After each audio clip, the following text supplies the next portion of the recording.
Hello, welcome to week 4 of Movement Building from Home. I'm Chad, one of your co-hosts. I'm joined by Abby, and we have been convening these calls in response to the COVID-19 crisis so that we can bring people together for peer-to-peer learning about sustaining our activism and movement building work in these uncertain times. These calls have focused on running online meetings. That was week 1. On practicing online community care. That was week 2. During week 3, last week, we talked about personal ecology or self-care and well-being. And today, week 4, we're going to be talking about online community management. So again, welcome. Thank you for being here with us. I'm also going to give us our weekly community participation guidelines reminder quickly here. But we are here to be respectful, honest, inclusive, accommodating, appreciative, and open to learning from everyone else in the community. And we do not attack, demean, disrupt, harass, or threaten others, or encourage any such behavior. If you're interested in seeing the full Mozilla Community Participation Guidelines, they're at line 72 of this document, near the bottom of page 2 at the moment. And should you have an issue to report or something to discuss that's related to the CPG, you can reach out to Abby and me. Now let's get started with online community management and some goals. Abby. Awesome. So today we're going to talk first a little bit about crisis communications and messaging during COVID-19. We heard a lot of people want to hear about that. We'll be introducing this framework called the Mountain of Engagement to identify engagement pathways in your work. And we'll learn about some strategies and platforms for adapting our in-person community management practices for online participation. And for platforms, we do have a special guest today, Constantina. I'm going to wait for Constantina, who will be talking to us later. Chad, back to you. Thank you. And as always, we'd really like to begin the conversation just by surfacing some of your experiences with your communities. So we'll be beginning with our silent documenting practice. We'll go through about 5 minutes of sharing by typing, or out loud if you want, we'll take notes. And then another 5 minutes of kind of surfacing, discussing, asking questions, and just kind of noticing what people have shared. Today's prompts for silent documenting are the following. The first is, think of an online space where you have really felt welcomed, and maybe share a bit about what made it so welcoming or helped you stay engaged with that space. That's prompt 1. Prompt 2 asks you, how are you onboarding new community members right now? Or how are you deepening folks' online engagement right now if they're already in your community? What's working? And then the last prompt asks you, what are your biggest challenges in online community management right now? And how have you thought about approaching them? Right? So those are the 3 prompts. Share with us a really welcoming online space that you've experienced is 1. Tell us how you're onboarding and engaging folks. That's 2. And tell us about some challenges you're facing and how you're thinking about them. That's prompt 3. Any questions? All right, I'm going to start the timer for 5 minutes. Remember, if you finish sharing your thoughts, you can affirm others with a +1, and you can ask those kind questions to help people unpack their thinking. Talk with you again in 5.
About a minute and a half left for this part of sharing. Lots of typing still going on. So if you have kind of finished sharing your initial thoughts, great time to scan, affirm with +1s, and invite more discussion with questions.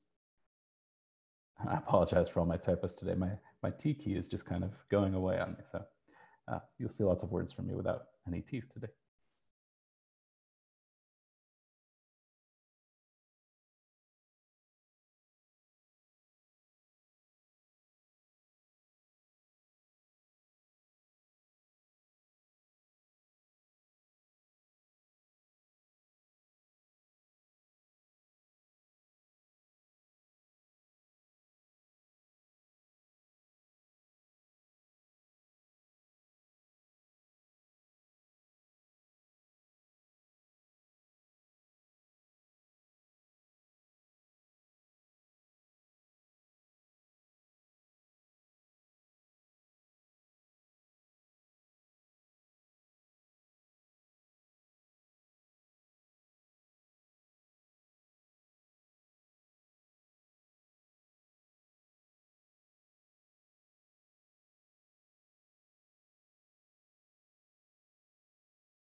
All right, that is 5 minutes of a flurry of sharing there. Thank you so much. Let's just start with anything that any of you have noticed and would like to talk about a little bit more. There's there's lots of +1s all around. Are there particular things anyone would like to talk about first?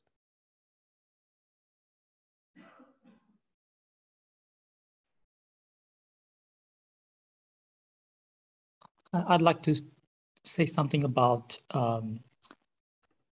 keeping the calls on time, which I think also finds like the top priority in my list, because there are certain other calls that I've been, which they say it's a 90-minute participation and then it just keeps on going for more than 2 hours. And those are things where it doesn't let others to schedule their work around.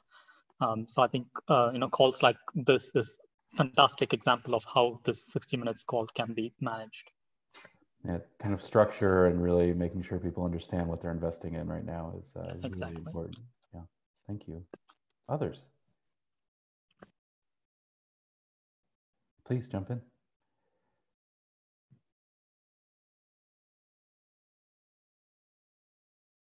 Well, a couple of things that I've noticed here, and Abby, be sure to share as well. I really like this one about kind of like seeing familiar faces, being recognized. I think that's so important for just kind of like ongoing trust and care right now, and welcoming new people like into that feeling is such a crucial part of onboarding at all times, but especially now. Did want to, as Abby said, thanks for the +1s about calls like these. I do want to point out that if there's a particular thing that I think makes these work is the invitation for audience members to trust each other and the calls and to share, and they just they would fall apart without your willingness to engage and participate so deeply in so many different ways. So kudos to all of you, and thanks to all of you there. There is something underneath the onboarding piece about following the usual process and then thinking of what comes next online. And I was wondering if folks have things they'd like to share there about things that they're trying as what's next online pieces when they're onboarding people.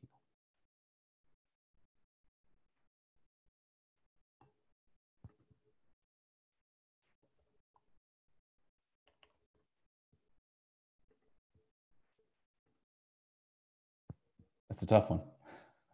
Yeah, it's tricky. Because I think it's always great to have in person. You can like share a meal together. Food came up a lot in the last call. There isn't really a good replacement for sharing a meal or sharing some food in this online space. But ways we tried to do it within Open Leaders was that mentorship piece. Having this long-term sustained engagement with someone was a nice next step compared to just being a little bit anonymous in a big call. But it's still not perfect. The mentors came up further down below, and I think really empathic mentors right now must be doing great work. I also need a lot of care themselves. Maybe just one more thing. Does anybody want to voice or share any challenges that they hope we'll come back to later in our discussions and breakout rooms before we move on to the next section?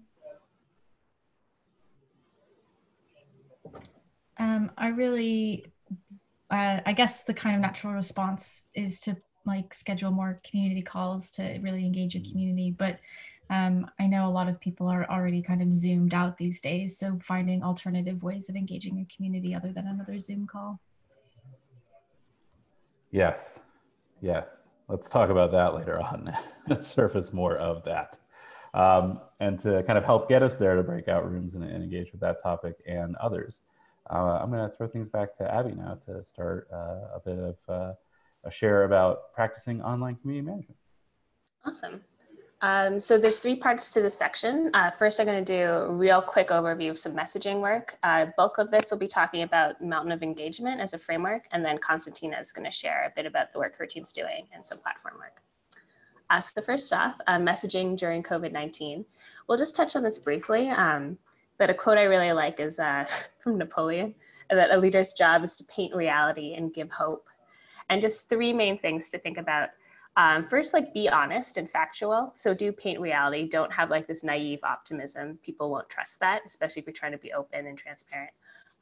Yeah, be factual and honest. Next is have hope. So offer some sort of rational basis for persisting or why it's still important to do these things. For these calls, it's more important now than ever to be having productive online meetings. So that's why we think it's like important to do this still. And then offer empathy. There's a lot going on in the world right now. And I know a lot of us have been seeing emails with the same opening line lately. But I think that's really important to be checking in with people and like making sure they're okay. So 3 main things to remember as you're doing messaging during this time. And yeah, I'm not sure that it's gonna go away anytime soon. But for the bulk of this call, we can talk about the Mountain of Engagement. And this is, there's some slides there if you want to follow along. I put the slide numbers. I'll be saying the slide numbers as I'm going through, but I'll be talking through the notes instead. And yeah, this is a fun framework about thinking, like adding these processes for further participation in your work. So if you think of your community as a mountain with people coming in at the bottom and then making it up to the top and helping you lead the whole project or the whole community. This is what we think of as a mountain of engagement. And really the big idea here is that any sustainable community you have needs 2 things. First, you need new people coming into that community.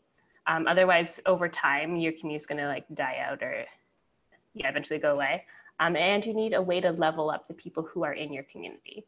That way you're constantly replacing leaders within your work. That way, it'll keep alive for a longer period of time. So we're gonna talk about how you move people sort of up that path and bring people in. So on slide 3, this is the whole mountain with all the levels in it. And the levels we have are discovery. So how does someone first hear about your work or your movement? First contact, how do they first engage with you? They might join the mailing list. They might, star the repo and GitHub. Participation, how do they first contribute? Maybe they come to a webinar. They start discussing on the mailing list. They start making issues on your repo. Sustained participation, they come to a few webinars, or they keep making pull requests. They keep doing things.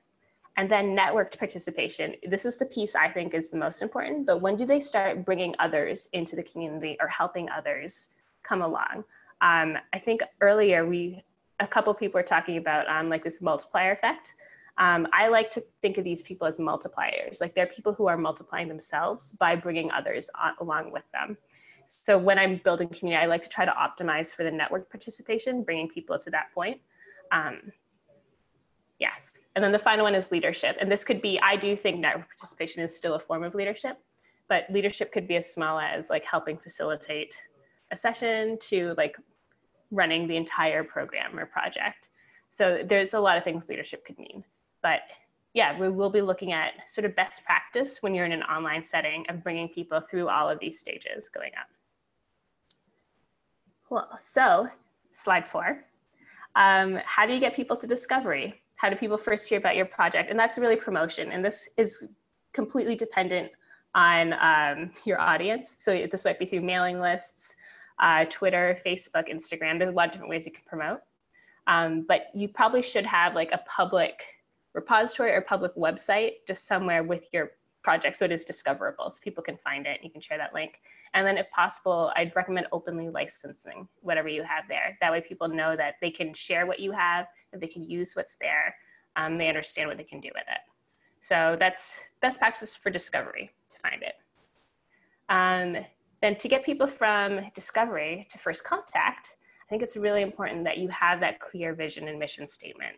So if someone comes to your landing page and they don't understand what you're doing, they're a lot less likely to actually take that step to contact you or sign up for that mailing list or do something. So making sure they understand what's going on will make it much more likely for them to contact you.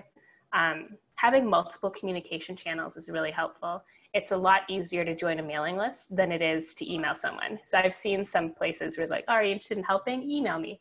That's a little bit of a barrier before someone can get involved.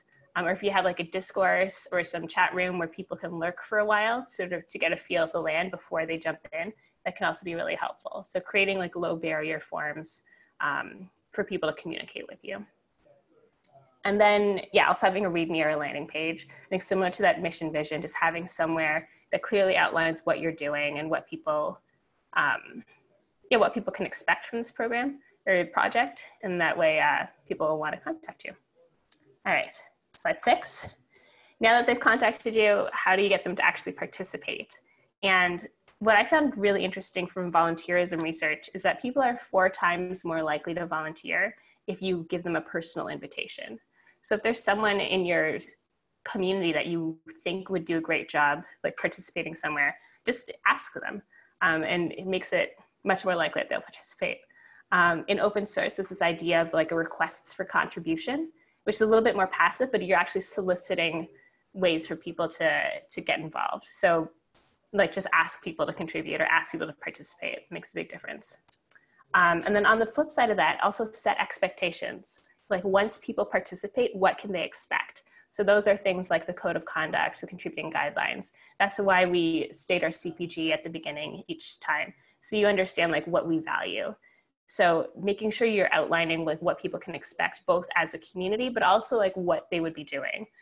For these calls, we said like it's 4 weeks, 1 hour a week. You're welcome to come and go between the different weeks. So really saying like what is involved with participating. And then sustained participation. Once someone participates, how do you keep them coming back? This is slide 7 now. Recognition goes a long way. So we talked about like recognizing people's faces, but also just saying thank you. And from things like the previous weeks, having that gratitude, that ritual is the word I was trying to think of, that ritual of gratitude, a ritual of thanks, or putting in ways for people to be thanked for the work that they're doing and recognizing them. This might mean putting them on like a contributors list or tweeting about them or doing something nice to really show that you appreciate what they've done. They'll keep coming back. Connecting their work to the mission is great, especially for people that have joined because they care about your mission. If you can tell someone that like, because of the doc you edited, we're much more likely to change the world somehow, it goes a long way. So connecting their work to the mission, and then also matching skills to interests. So make sure you are actually talking to the people in your community and hearing like what they want to do, and then doing your best to try to give them that kind of work. That makes it much more likely that they'll keep coming back to do that if it's something that they're trying to improve or that they're really interested in. And then from sustained participation to network participation, slide 8 now. I think this one, there isn't like a one size fits all for turning people to multipliers or getting people to bring their friends along. But a few things that we've seen work is things like mentorship and training. If you're providing something really valuable to people, they're much more likely to bring their friends or recommend it to their friends and family, just as something that they can benefit from. And what we found with the mentorship structure, that also it asks people to onboard others in a lot of ways. So that's the network effect also. And then also professional development. So if you can offer things like certificates, or other ways to show that they've learned something formally. So network participation. And then to leadership, I think it's really important to have that personal invitation again. And that helps people understand like what you're expecting from a leader. We're on slide 9. Yeah, and setting those clear expectations again. So as a leader in this community, like we're asking you to spend like 1 hour a week on this for the next 12 weeks and making sure that value exchange is there and you're not just really benefiting from free labor, but you understand what they want to get out of this. And it's equitable that way. Linked below, there is this inclusive leadership cycle that I'm a fan of that Mozilla put together. It's this idea that it's a cycle of leadership with onboarding at the beginning and then renewal at the end. You're not just a leader forever, but there is a cycle so that you don't, it helps prevent things like gatekeeping and people not knowing what they're doing. So I'd recommend checking out that cycle. All right, I think slide 10 is just like an overview of all of the things. But that is my lightning round of the Mountain of Engagement. And now I'll pass it to Konstantina. Hey, can I share my screen? Is that okay? Or should I also do the same thing?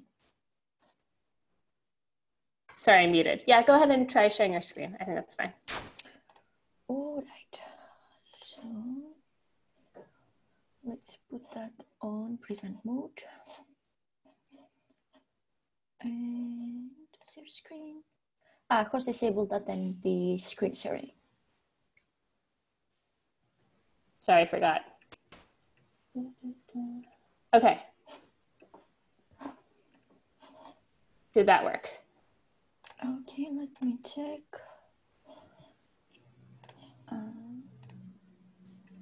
Can you see?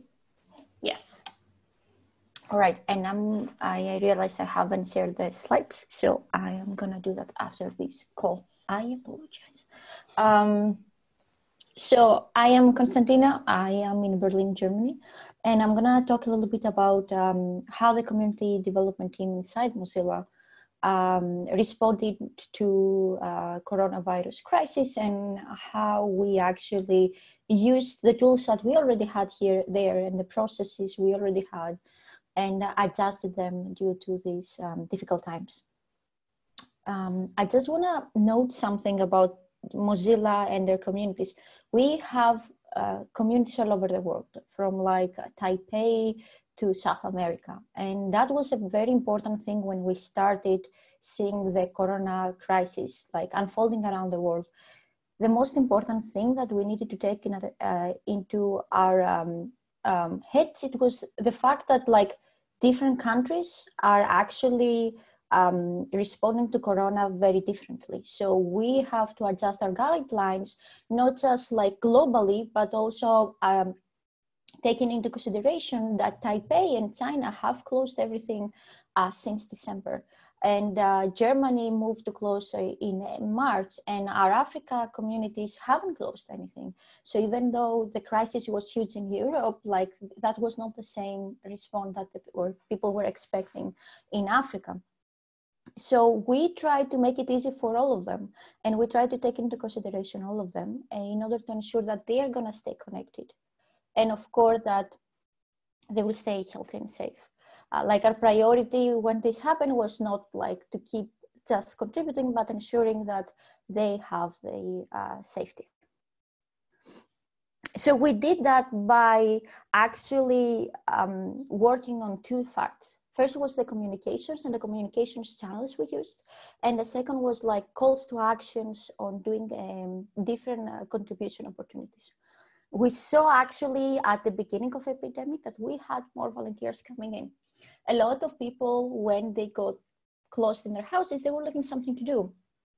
And at the same time, any events got canceled. So they were actually looking for more individual contributions. So how did we respond to this? And how at the same time, we are keeping them engaged and giving them the time to talk to each other. And they don't feel pressed on doing contribution. So in communication inside Mozilla, we're using two stuff. The one is Matrix, and Matrix is just a chat. And what we did is that we opened a chat room that we called it Corona Tips and Corona Tips Exchange, because we actually saw that when people got confined, they wanted to talk to each other. They were missing their friends. The fact that they lost that social conversations that they have every day, they actually looked for them online. So we actually opened, and this is how Matrix actually looks like. We actually opened the rooms just for that. And we did that in order to also give them the feeling that the community was still there, no matter if there's like no events, and the conversations will keep going. And people were actually asking each other, how are you doing? How are things in your country? And they wanted to know, they genuinely cared. And the second thing we did is that we started rolling a lot of updates on Discourse. We tried not to do that via emails, because a lot of people complain that they're getting too many emails around Corona these days, and they didn't want that. And what we did is that we, as the community development team, we actually spoke via Discourse, where we had posts and people can have asynchronous communication.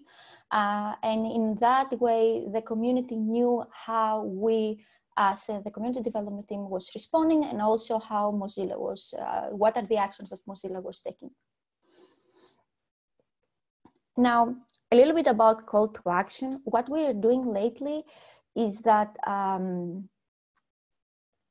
we wanted people to stay engaged, and a lot of people say that they're having a lot of time.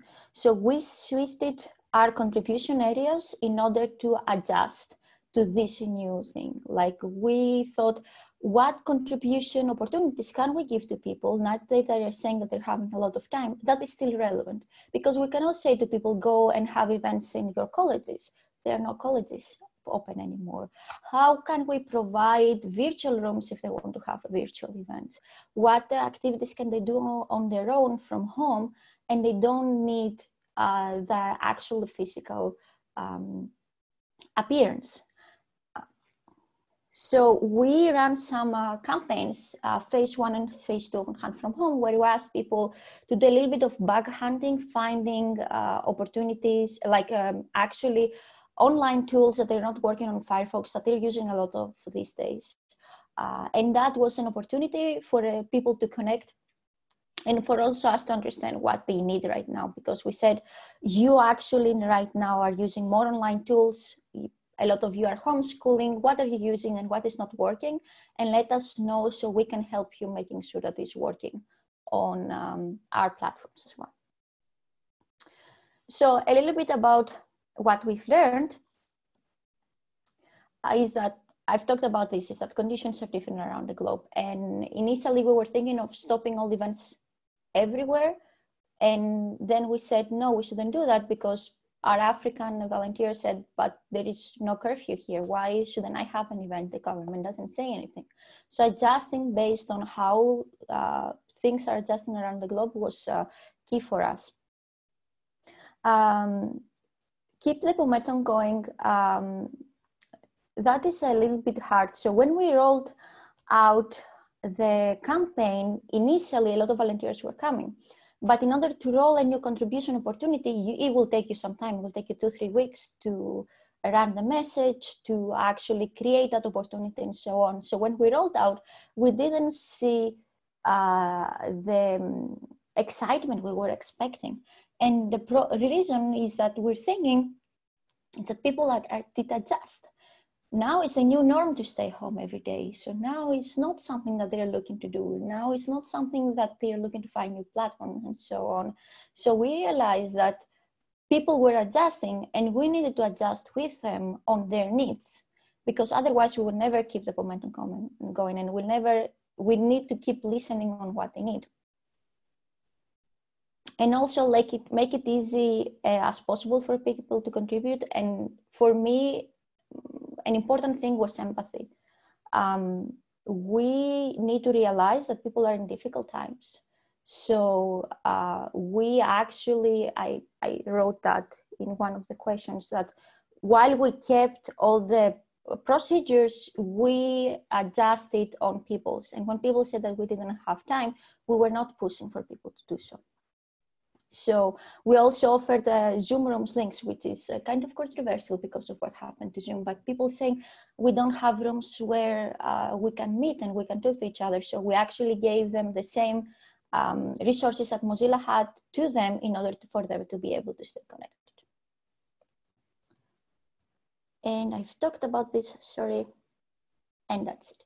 I don't know, now we go to Q&A. Yeah, thank you so much, Constantina.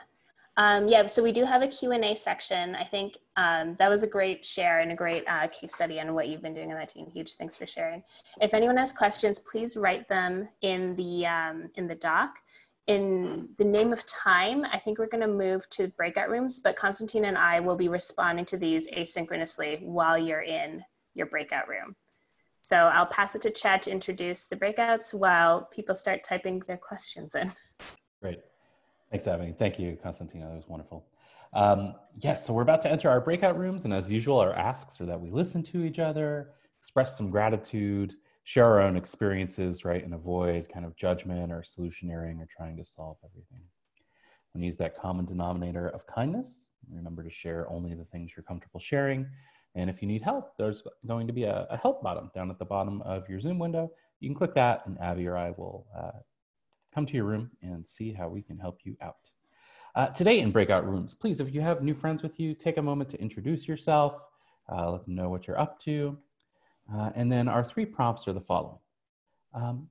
How might you apply something like the mountain of engagement to your community right now? That's the first prompt. What are some other maybe new approaches to community management that you are learning right now?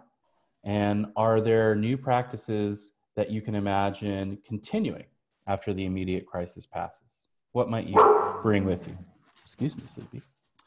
And finally, what are your plans right now as they stand or approaches to staying connected with your new allies and community members online?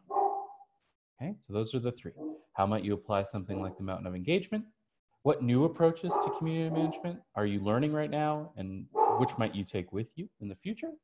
And how are you planning to stay connected with your new allies and community members? Any questions about this? Sleepy the dog plans to bark and stay connected with all of you that way. But we'll go ahead and get to the rooms, which I believe Abby's created, and I will pause the video unless there are further questions. Sorry, not everyone was back yet when we started. I miscounted. Anyways, welcome back, everyone. We're going to take some time to share some insights from your breakout group. So any big ideas or any takeaways from your breakout group or any questions come up that you think is good to lift up to the whole group, please write them in section 8, which is on like page 9, I think. Page 8, top-ish, middle-ish. Page 8.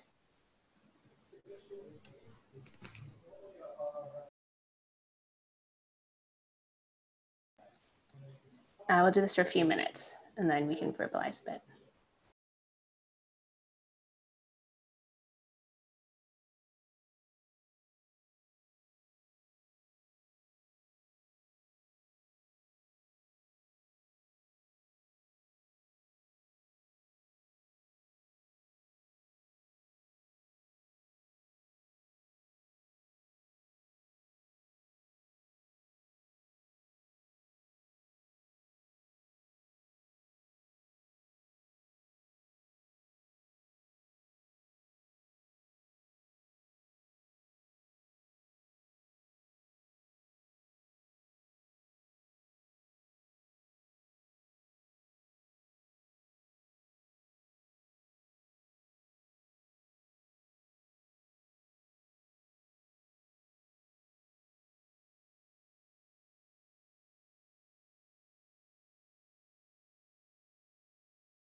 And if you've written your ideas, now is a good time to go through and start +1ing or asking questions to each other.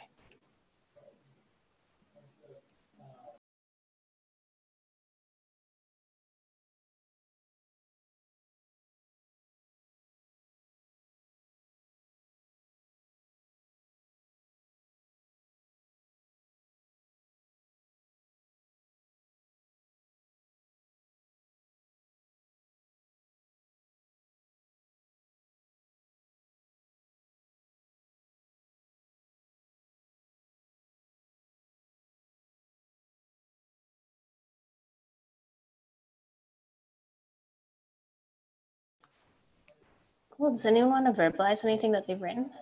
There's some great stuff here.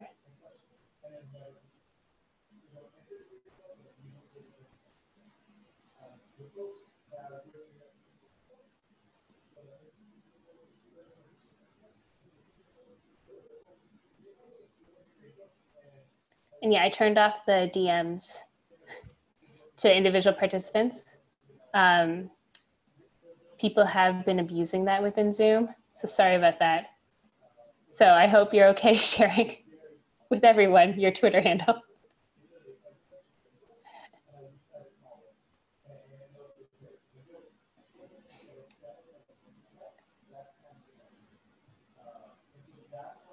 And I like Chad's welcome message template. That's actually been working really well for us in Slack.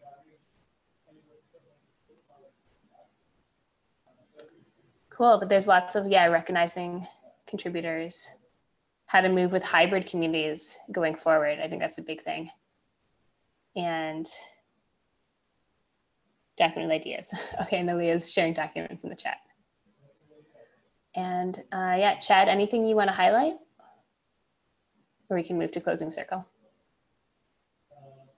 You're muted, Chad. Lowering the barriers to entry and thinking about how and why we worked in the way we did. And now this is an opportunity to recalibrate that. And, really stand out for me.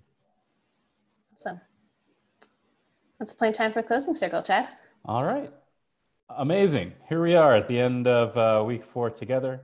Thank you all so much for going on this journey with us and making it such a rich and rewarding one in terms of community and the shares, and just knowing that we're not trying to answer these questions alone.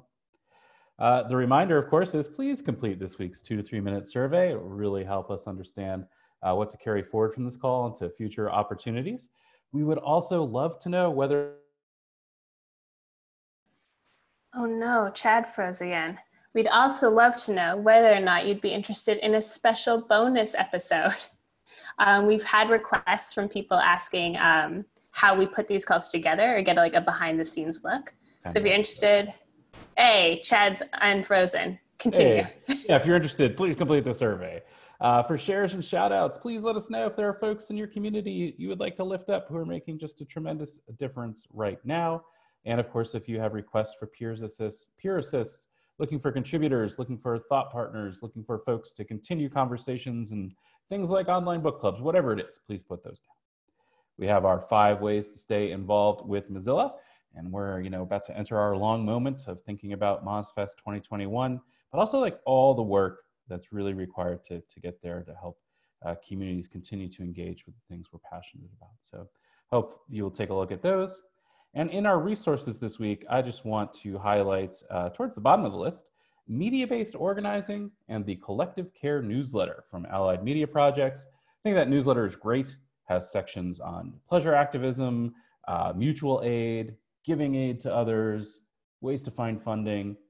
Very useful, very thorough, well worth the sign up in my opinion.